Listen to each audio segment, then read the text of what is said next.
Hi everyone, good morning. It's Margaret Manning here and welcome to Mornings with 60 and Me. It is January 21st. It's a Saturday. So welcome to the weekend.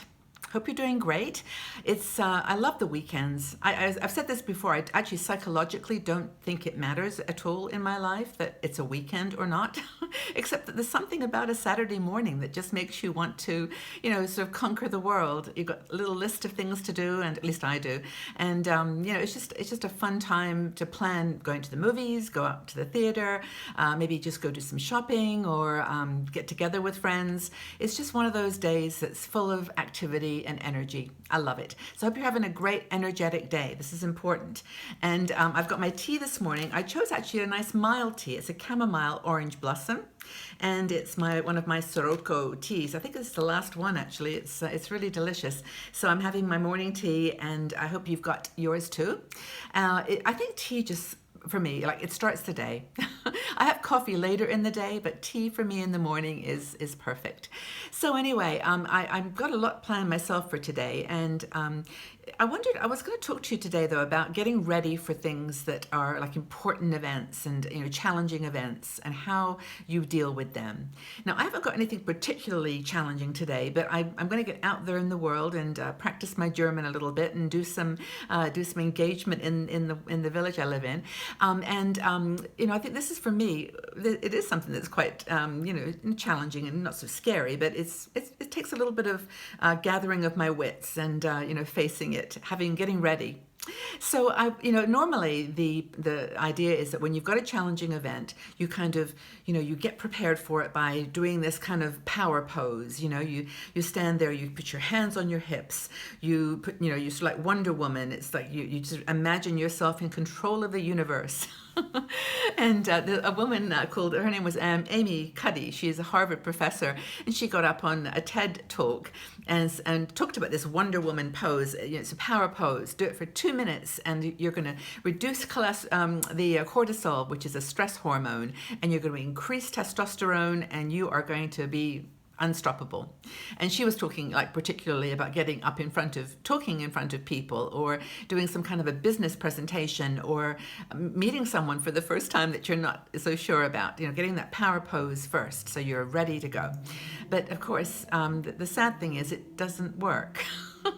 She did this talk that was watched like millions of times on TED.com, and it's true that it does make you feel maybe a little stronger and in control, but it doesn't actually do what she says.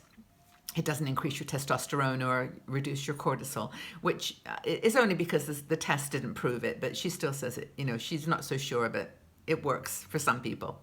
Anyway, one of our bloggers, Lynn Spreen, wrote an article about this and explaining that this power pose strategy that Amy Cuddy proposed doesn't work, and that she's got some other ideas, because I think what she recognizes, which is true, is that there are some situations where you're really scared, where you really don't feel confident. And even, whether it's like me going out and having to speak German in a place where it's not my normal language, to actually standing in front of a group of 150 people and presenting something, or maybe it's just something even less dramatic than that. It could just be being in front of a crowd of any kind. And so Lynn talks a little bit, first of all, about being an introvert or an extrovert. And it's funny, a lot of people who you would think are quite outgoing and, dynamic and engage with the world really, really well, are actually in their heart of hearts introverts. That is, they get a little bit stressed by crowds, and they need recharging time, by themselves. They like their own company. And then, of course, there's people who are extroverts who thrive in being in the middle of a crowd. They just get energized by people, by situations that are noisy, chaotic, and they have to be around people. I mean, there are some people like that. And what are you? Are you an introvert or an extrovert?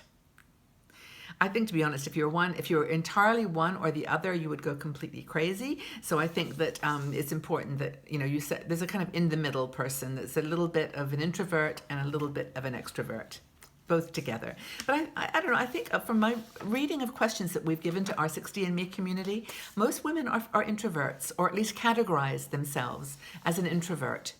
So even more important then, so when you've got something you've got to perform, to have some ways to get over it and not to be so stressed.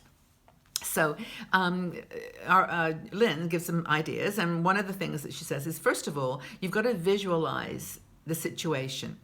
Now, she says to think of yourself as a 6-year-old.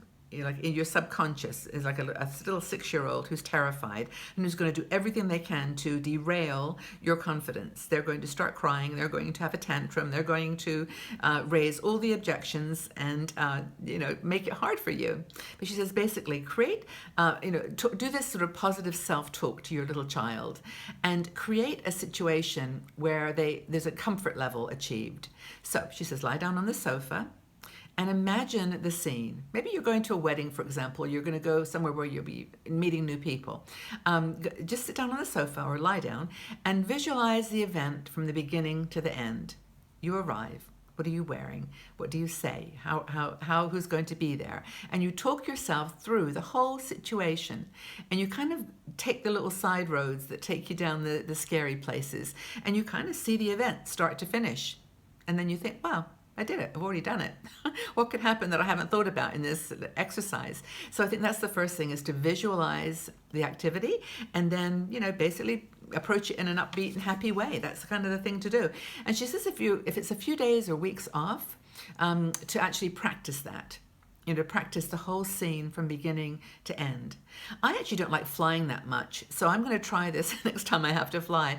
Just basically thinking about the whole scene from arriving at the airport, getting on the plane, what happens. And, I think that visualizing the whole thing and dealing with little issues that come up along the way, it's a good thing.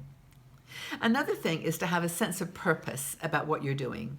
Now, if you just think to yourself, oh, I'm going to go and present to this group of people about something I know, maybe, I don't know, it's something to do with coaching, like you or career planning, something that you know really well. If you think about it as just going and presenting, getting up in front of 100 people and talking, it'll be scary if you aren't ready. But if you put a sense of purpose around it, like I'm here to educate people about something I know about. I'm here to share my knowledge about something. I'm here to help the young women have a better image of themselves as they get older. Whatever the topic is, try to associate a purpose with it so that you feel like you're doing it for a reason. And then it takes it off the pain, it takes it off of you, the stress, because then whatever happens, you're doing your best, you're helping. That's your intention is pure. So I think that's really important, to not go into it just thinking, oh, I've got to get through this is really scary. Just put a purpose to it. This is what Lynn suggests. This is Lynn's idea. Then logistics. Another thing she says to do is to visualize the whole situation and think about little things that can derail you. So the actual logistics of the experience. For example, don't wear a bra where the strap's always showing, or don't take a handbag that is going to fall. If it falls over, everything's going to spill out. Or don't wear a skirt that is going to ride up a little bit, or pants that are a little too tight. And you don't wear a blouse that might, just be a little too slinky. I mean, just anything that's going to distract you, make you feel uncomfortable. And these things. The things that are going to make you feel stressed, and just try to avoid those when you do a presentation, or when you show up somewhere for the first time and you're a little nervous. Organize things, get ready for the logistics of the event, and have those things ready that you'll need. A pen, some paper, a tissue. What else? Some lipstick. Just make a little checklist so that you're not scrambling around at the last minute trying to find things. Know that you have them to hand, and you have maybe some notes. Maybe if you're doing, not write it on your hand, but have a little teeny notepad that you can use. Another thing she suggests is when you go into an event that's new, get to know who's going to be there. Try to be a little bit aware of the guest list, and just have some questions ready. If you know that someone's going to be there who enjoys playing golf, or that someone that has just written a book, or perhaps someone that has some knowledge or some insight about, like, isn't that the fireman who lives down the street, or just gather as much information about the people who'll be there, and have some pre-canned questions. It's a really good book I read once called Small Talk, What It Is and How to Get It. And it was one of the things the author says is a question you can always ask is, bring me up to speed on what you've been doing the last few weeks or months, years. Just bring me up to speed. Stop. People will then talk. They're happy to tell you what they've done for the last year or last 2 years. You might have to say, oh, that's fantastic. Excuse me, I've just got to pop over and see someone else. But at least you'll get a conversation going and you can breathe. It's okay. The other thing to do is not to use self-defeating words about yourself. Use confident words. If you haven't done anything that's really that you could want to talk about, just make something up, and just be ready to use positivity in your conversations with people. So if it's an event that you're a little nervous about, just take a little time to prepare. That's the thing. And as she says at the end here, just carry yourself with confidence and poise. Stand up straight, put your shoulders back, head up, and just talk directly to the person. Look at their eyes, and let them know that you're connecting, and just have fun. That's Lynn's final piece of advice. Use that hands on the hips body pose if you want to make you feel strong.